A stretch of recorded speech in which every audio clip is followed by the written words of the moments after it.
Now that you have the structure well underway, we can start talking about some of the themes. Just like the book of Isaiah, even though these are snapshots of different time periods, there are themes that hold all of the book of the 12 together. So each one of these different snapshots gets brought together into a larger collection of themes. And the very most important theme throughout all of the book of the 12 is this idea of the day of the Lord. Throughout the book of the 12, the day of the Lord is a day of God's decisive action. Whether that day is to judge Israel or Judah, or to judge Israel or Judah's enemies, or to deliver Israel or Judah. So the day of the Lord is just a day that God does something. God does something amazing, whether it's delivering the people or whether it is judging the people.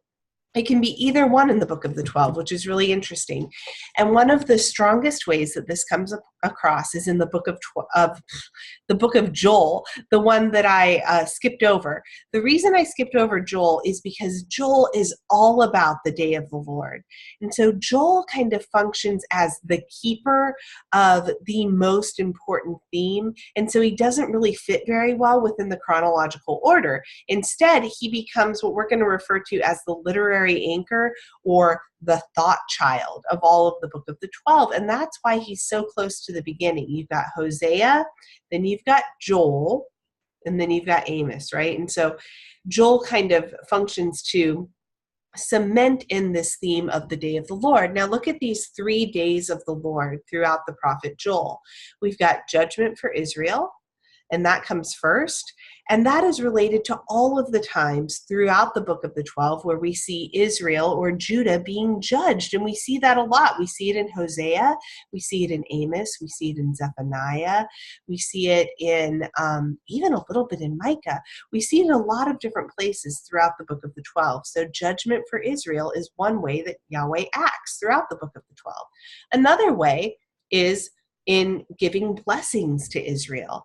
And so sometimes in the book of the 12, you find out that Yahweh is going to work for the people and give them the blessings that they need to continue life with God. Another way that God acts is in judging the nations who have been mean to Israel. That's going to be like Nahum and others that talk about, well, this other country was mean to you, and so God is now sending judgment to them. So those are your 3 days of the Lord in Joel, and Joel functions right there at the beginning to kind of tie everything in together to say, hey, throughout this collection, we're going to be talking about a variety of different days of the Lord. Another theme that you're going to see that starts off very early is the theme of marriage. Hosea is all about marriage, and the way that this goes is very interesting. Hosea, the prophet, is called to marry a woman.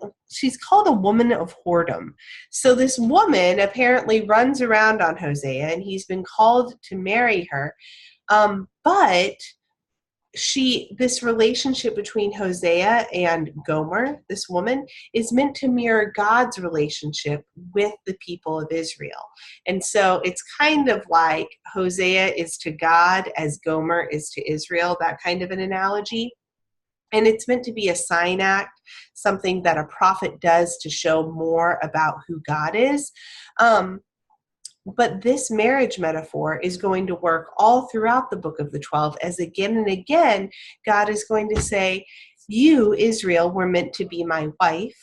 I entered into a covenant with you at Mount Sinai with Moses, and we made an agreement that you would behave one way and I would behave one way, but you continue to break that agreement.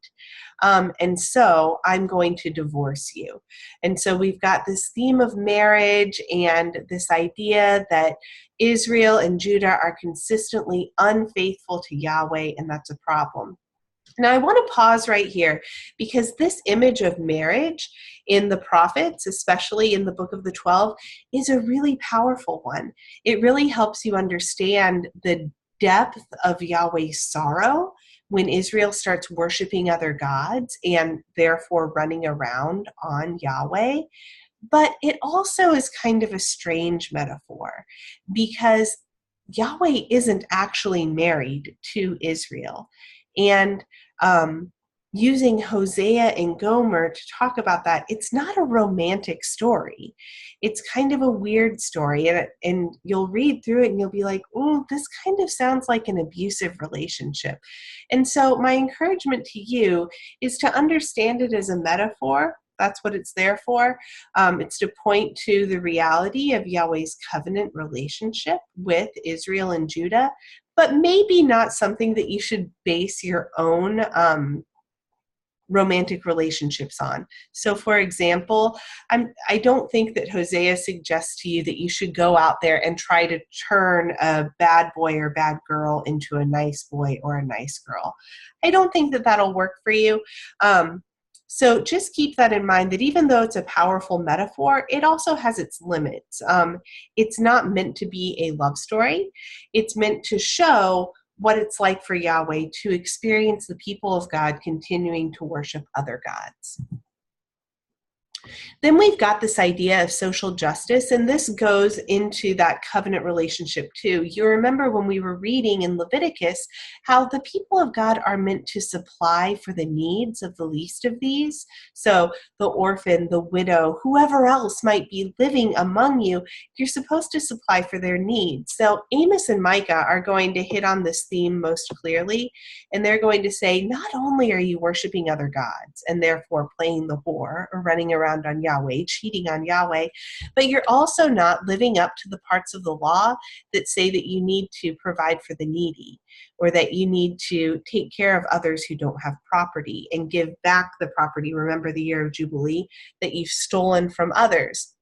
And so you've got Amos yelling at the rich people in the land and saying, you would sell the righteous for silver and the needy for a pair of sandals. And then you've got Micah saying, woe to you who would steal land from other people. You covet fields and you seize them. This is in direct contradiction of the law and what you're supposed to be doing. So social justice is another one that moves throughout the book of the 12, and you can see it really clearly in Amos and Micah. Finally, we've got this theme of theodicy. And theodicy is simply this question of, if God is good, why do bad things happen? If God is kind and a good husband, like we've seen with Hosea, then why is all of this judgment coming? Why is this divorce coming where Yahweh sends us into exile in Babylon?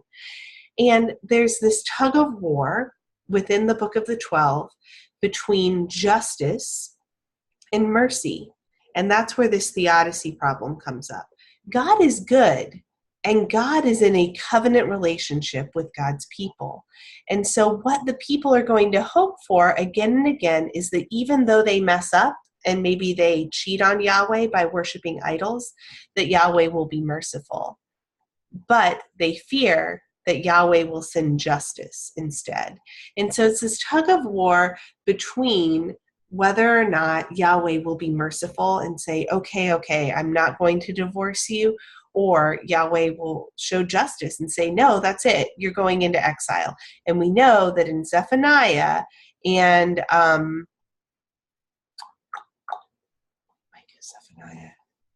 Habakkuk, that in Zephaniah and Habakkuk, Yahweh's judgment does show up, and Yahweh chooses justice and chooses divorce.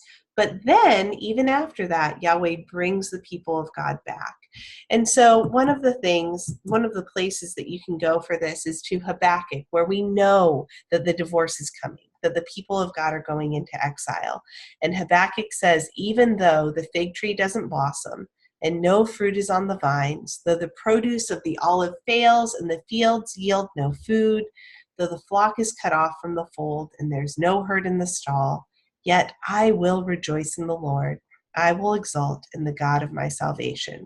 And so even though Habakkuk has asked for mercy from Yahweh, Habakkuk knows that justice is coming and decides to rejoice in the Lord anyway.